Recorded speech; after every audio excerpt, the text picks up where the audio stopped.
Voice of public ನ್ಯೂಸ್ಗೆ ಸ್ವಾಗತ ಸುಸ್ವಾಗತ. ನಾನು ಸೌಮ್ಯ ಸತೀಶ್.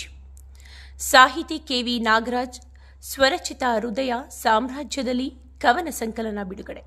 ಶ್ರೀನಿವಾಸಪುರ ಬಾಲಕಿಯರ ಪದವಿ ಪೂರ್ವ ಕಾಲೇಜಿನಲ್ಲಿ ಏರ್ಪಡಿಸಿದ್ದ ಸಾಹಿತಿ ಕೆವಿ ನಾಗರಾಜ್ ಅವರು ರಚಿಸಿರುವ ಹೃದಯ ಸಾಮ್ರಾಜ್ಯದಲ್ಲಿ ಎಂಬ ಕವನ ಸಂಕಲನವನ್ನು ಹಿರಿಯ ಸಾಹಿತಿ ಕೋಟಿಗಾನಹಳ್ಳಿ ರಾಮಯ್ಯ ಹಾಗೂ ಸಾಹಿತಿ ವಿ ಲಕ್ಷ್ಮಯ್ಯ ಬಿಡುಗಡೆ ಮಾಡಿದರು. ನಂತರ ಮಾತನಾಡಿದ ಕೋಟಿಗಾನಹಳ್ಳಿ ರಾಮಯ್ಯನವರು, ಈ ನೆಲದ ಪರಂಪರೆಯನ್ನು ಎತ್ತಿ ಹಿಡಿಯುವ ಕೆಲಸವಾಗಬೇಕು. ಹೆಣ್ಣು ಮಕ್ಕಳು ಶಿಕ್ಷಣವನ್ನು ಪಡೆಯಲು ಅವರನ್ನು ಪ್ರೋತ್ಸಾಹಿಸುವ ಸಾಹಿತ್ಯ ಬರೆಯಬೇಕು. ಸಾಹಿತಿ ಕೆವಿ ನಾಗರಾಜ್ ರವರು 5 ಸಂಕಲನಗಳನ್ನು ನೀಡಿ ಈಗ 6ನೆಯ ಸಂಕಲನವನ್ನು ಬಿಡುಗಡೆ ಮಾಡಿದ್ದಾರೆ. ಮುಂದೆ ಸಮಾಜವನ್ನು ತಿದ್ದುವಂತಹ ನಿಟ್ಟಿನಲ್ಲಿ ಉತ್ತಮ ಸಾಹಿತ್ಯವನ್ನು ಬರೆಯಲಿ ಎಂದು ಹೇಳಿದರು. ಹಿರಿಯ ಪತ್ರಕರ್ತ ಕೆಎಸ್ ಗಣೇಶ್, ಜೈ ಭೀಮ್ ಭಾರತ್ ಸಂಸ್ಥಾಪಕ ನರಸಾಪುರ ನಾರಾಯಣಸ್ವಾಮಿ, ಕನ್ನಡ ಸಾಹಿತ್ಯ ಪರಿಷತ್ ನಿಕಟಪೂರ್ವ ಅಧ್ಯಕ್ಷ ನಾಗಾನಂದ ಕೆಂಪರಾಜ್, ಭೈರವೇಶ್ವರ ವಿದ್ಯಾನಿಕೇತನ ನಿರ್ದೇಶಕ ಎ ವೆಂಕಟರೆಡ್ಡಿ, ಮಾಯಾ ಬಾಲಚಂದ್ರ, ಅಗ್ರಹಾರ ವೆಂಕಟೇಶ್, ಸಾಯಿ ವಿಜಯ ಪದವಿ ಪೂರ್ವ ಕಾಲೇಜಿನ ಪ್ರಾಂಶುಪಾಲರಾದ ರಾಮಾಂಜನೇಯ, ಸರ್ಕಾರಿ ಬಾಲಕಿಯರ ಕಾಲೇಜಿನ ಪ್ರಾಂಶುಪಾಲರು ಹಾಗೂ ಸಾಹಿತಿ ಕೆವಿ ನಾಗರಾಜ್ ರವರು ಕಾರ್ಯಕ್ರಮದಲ್ಲಿ ಭಾಗವಹಿಸಿದ್ದರು. ಏನ್ ಬಿಸ್ನೆಸ್ ಗುರುಗಳು ತಯಾರು ಮಾಡ್ತಾ ಇದೆ ಈ ದೇಶನ, ಈ ಪ್ರಪಂಚನ ಮುಂದಿನ 20-25 ವರ್ಷಗಳಲ್ಲಿ ನಾವ್ಯಾರು ಕೂಡ ಊಹೆ ಮಾಡಲಾಗದಂತ ಒಂದು ಜಗತ್ತನ್ನು ನಾವು ಕಾಣಬೇಕಾಗತ್ತೆ.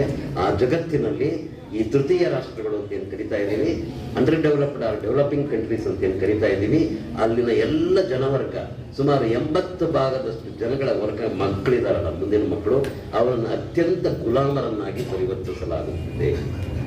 ಗುಲಾಮಗಿರಿಯ ವಿರುದ್ಧ ಹೋರಾಟ ನಿಜಕ್ಕೂ ಕೂಡ ನಮ್ಮ ಮುಂದಿನ ಮಕ್ಕಳಿಗೋಸ್ಕರ ನಾವು ಇವತ್ತೇನೆ ಆರಂಭ ಮಾಡಬೇಕು.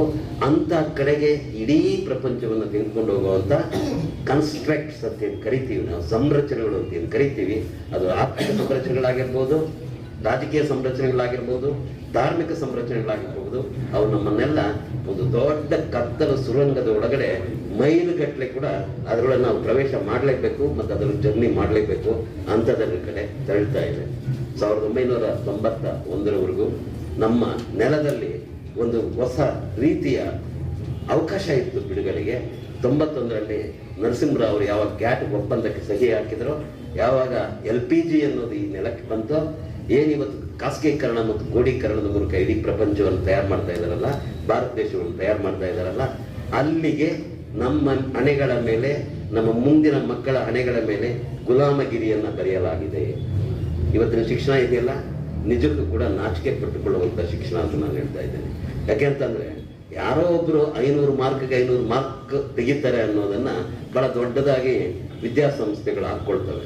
ಆದರೆ ಉಳಿದ 90 ಮಕ್ಕಳು ಯಾಕೆ 35ಕ್ಕೆ ನಿಲ್ತಾರೆ, ಯಾಕೆ 40ಕ್ಕೆ ಆಗ್ತಾರೆ? ಒಂದು ದೇಶ ಇಷ್ಟು ರೀತಿಯಲ್ಲಿ ಅಧಪತನಕ್ಕೆ ಯಾಕೆ ಒಳಗಾಗ್ತಾ ಇದೆ ಅಂತ ಆತ್ಮ ವಿಮರ್ಶೆ ಮಾಡಿಕೊಳ್ಳುವುದಿಲ್ಲ. ಆದ್ರಿಂದ ನಾನು ಯಾವುದೇ ಸಂಸ್ಥೆ ಅಲ್ಲಿ ದೊಡ್ಡ ಅಂಕಿನ ಪಡೆದಿರೋರು, ಬಹಳ ದೊಡ್ಡ ರ್ಯಾಂಕ್ ಪಡೆದಿರೋರು ಅಂತ ಏನು ಹೇಳ್ತಾರಲ್ಲ, ಅದನ್ನ ಅತ್ಯಂತ ನಾಚಿಕೆಯಿಂದನೇ ನಾನು ನೋಡ್ತೀನಿ. ಯಾಕೆ ಅಂದ್ರೆ ನಮ್ಮ ಎಜುಕೇಶನ್ ಅನ್ನ ಅತ್ಯಂತ ವರ್ಟಿಕಾಲಿಟಿಯಲ್ಲಿ ತಗೊಂಡು ಹೋಗ್ತಾ ಇದ್ದಾರೆ, ಅಂತಂದ್ರೆ ಉದ್ದಕ್ಕೆ ತಗೊಂಡು ಹೋಗ್ತಾ ಇದ್ದಾರೆ, ಅಲ್ಲಿ ಚಾಂಪಿಯನ್ ತಗೊಂಡು ಹೋಗ್ತಾ ಇದ್ದಾರೆ, ಸ್ಪರ್ಧೆನ ಇಡ್ತಾ ಇದ್ದಾರೆ. ಅದು ನಿಜವಾದ ಸ್ಪರ್ಧೆ ಅಲ್ಲ. ಅದು ಏನಿದ್ರು ಕೂಡ ಎಂತ ಸ್ಪರ್ಧೆ ಅಂತಂದ್ರೆ ಚೆನ್ನಾಗಿ ಬಾಯ್ಪಾಠ ಮಾಡಿ ಜ್ಞಾಪಕ ಇಟ್ಕೊಂಡು ಆ ಪರೀಕ್ಷೆಯಲ್ಲಿ 2-3 ಗಂಟೆಯಲ್ಲಿ ಏನ್ ಬರೀತಾರೋ ಆ ಬರೆದದ್ದನ್ನ ಆಧರಿಸ್ಕೊಡ್ತಾ ಇರುವಂತ ಮಾರ್ಕ್ಗಳ ಮೂಲಕ ಅವ್ರು ನಿರ್ಧಾರ ಮಾಡ್ತಾ ಇದ್ದಾರೆ. ಅದು ಅತ್ಯಂತ ತಪ್ಪು ನಿರ್ಧಾರ. ಮಾಡಬೇಕಾಗಿರೋದೇನು ಅಂತಂದ್ರೆ ವ್ಯಕ್ತಿಯಲ್ಲಿರ್ಬೋದಾದ, ಮಗುವಿನಲ್ಲಿರ್ಬೋದ ಉಳಿದ ಎಲ್ಲ ಅಂಶಗಳನ್ನು ಕೂಡ ನಾವು ಕೌಂಟ್ ಮಾಡ್ಬೇಕಾಗುತ್ತೆ. ಒಂದು ಮೆರಿಟ್ ಅಂತ ಡಿಕ್ಲೇರ್ ಮಾಡೋದು ಬರೀ ಮಾರ್ಕ್ಸ್ ಅಲ್ಲ, ನಾಟ್ ಓನ್ಲಿ ಮಾರ್ಕ್ಸ್. ಒಂದು ಮಗುಗೆ ಅತ್ಯಂತ ಅದ್ಭುತ ರೀತಿಯಲ್ಲಿ ಹಾಡೋದು ಬರ್ತದೆ, ಇದೊಂದು ಮಗು ಹಾಡ್ತು, ಅದಕ್ಕೆ ಯಾರು ಮಾರ್ಕ್ಸ್ ಕೊಡ್ತಾರ? ಮಾರ್ಕ್ಸ್ ಕೊಡ್ಬೇಕು. ಚಿತ್ರ ಬರೆಯುತ್ತೆ, ಕೊಡ್ಬೇಕು. ರಂಗೋಲಿ ಹಾಕುತ್ತೆ, ಕೊಡಬೇಕು.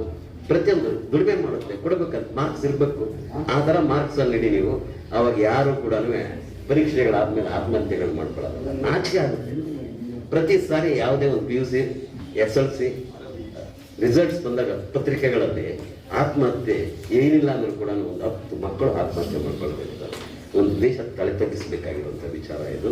ಸೊ ನಾನು ಇನ್ನೂ ಯಾಕೆ ಅದಾಯ್ತು ಅಂತಂದ್ರೆ 150 ವರ್ಷಗಳ ನಮ್ಮ ತಳಹದಿ ಇದೆಯಲ್ಲ, ಶಿಕ್ಷಣಕ್ಕೆ ಹಾಕಿರುವಂಥ ತಳಹದಿ, ವೆರಿ ಫೌಂಡೇಶನ್ ಆರ್ ಅನೆಥಿಕಲ್, ಅವು ಅತ್ಯಂತ ತಪ್ಪು ತಳಹದಿಯ ಮೇಲೆ ಹಾಕಿರೋದು.